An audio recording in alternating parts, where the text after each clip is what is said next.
In today's video, I'm going to teach you how to add someone to your Sam's Club membership, whether you're looking to share the benefits with a friend, family member, or coworker. This process is straightforward and can be done in just a few simple steps.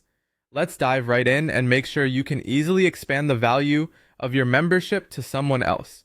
First, make sure you have access to your Sam's Club membership account online. If you haven't set up your online account yet, you'll want to visit the Sam's Club website and follow the prompts to create one.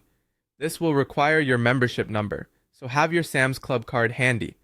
It's essential to have online access as this will be your gateway to managing your membership details, including adding other members. Once you're logged into your account, look for the Account Settings or Profiles section. This section holds all your membership details and options, so take a moment to familiarize yourself with what's available. Within the account settings, you should find an option labeled Add or Edit Memberships, or something similar. This is where you'll manage any changes related to secondary cardholders. Now click on the option to add a member. Here you'll be prompted to enter some basic information about the person you'd like to add. Typically, you'll need to provide their full name, email address, and sometimes a phone number.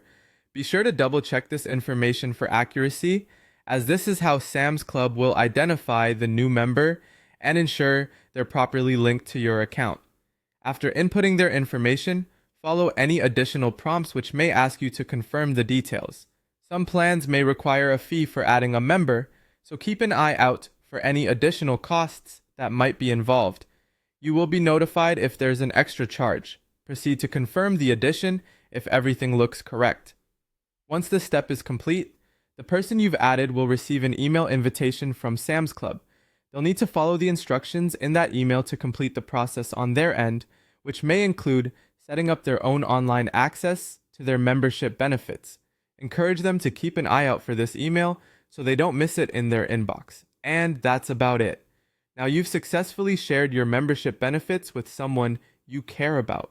Remember, offering someone a chance to enjoy the savings and convenience of Sam's Club can be a thoughtful gesture. Keep this guide handy for the future, as you never know when you might want to add someone else to your membership. Thanks for watching, and enjoy your shopping experiences together at Sam's Club.